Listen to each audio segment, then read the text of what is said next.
হাফেজ শব্দের বাংলা অর্থ কি? হেফাজতকারী বা মুখস্থকারী। আলেম শব্দের বাংলা অর্থ কি? জ্ঞানী বা বিদ্বান। মাওলানা শব্দের বাংলা অর্থ কি? ধর্মীয় নেতা বা অভিভাবক। মুফতি শব্দের বাংলা অর্থ কি? ধর্মীয় আইন বিশেষজ্ঞ। শয়তান সবচেয়ে বেশি কাকে ভয় পেতেন?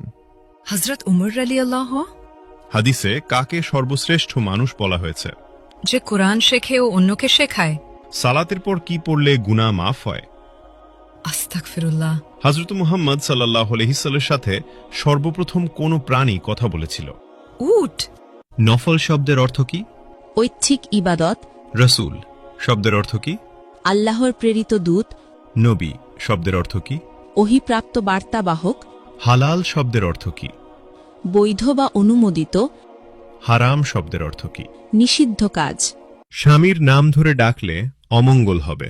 ইসলামে কথাটি বিধান কি? ছোট শিরক। খাবার খাওয়ার সময় সালাম দেওয়ার বিধান কি? জায়েজ। স্বামীর পায়ের নিচে স্ত্রীর বেহেশত, এটি কোন ধরনের হাদিস? জাল হাদিস। ইসলামে বিয়েতে উকিল বাপ রাখার বিধান কি? হারাম।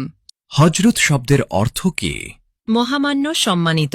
মোহাম্মদ শব্দের অর্থ কি? প্রশংসনীয়। কিয়ামত শব্দের অর্থ কি? মহাবিচারের দিন। জন্ম শব্দের অর্থ কি? আগমন। মৃত্যু শব্দের অর্থ কি? সমাধি। জিন কিসের তৈরি?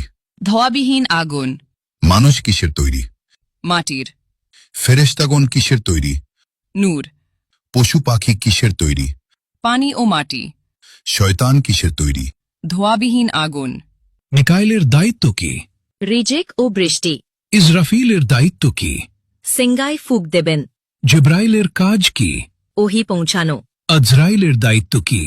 মৃত্যু দেওয়া। কিয়ামতের দিন সিঙ্গায় কয়বার ফুঁক দেওয়া হবে? 2 বার। হজরত সুলাইমান আলাইহিসসালামের কতজন সন্তান ছিল? 1 জন। হজরত দাউদ আলাইহিসসালামের কতজন সন্তান ছিল? 19 জন। হজরত মুহাম্মদ সাল্লাল্লাহু আলাইহি সাল্লাম এর কতজন সন্তান ছিল? 7 জন। 3 পুত্র 4 কন্যা। কোন নবী এখনো জীবিত আছেন? হযরত ঈসা আলাইহি ওয়াসাল্লাম। হযরত মুহাম্মদ সাল্লাল্লাহু আলাইহি ওয়াসাল্লামের নিজ হাতে তৈরি মসজিদ কোনটি? মসজিদুল কুবা। কোন নবী সবচেয়ে বেশি দিন জীবিত ছিলেন?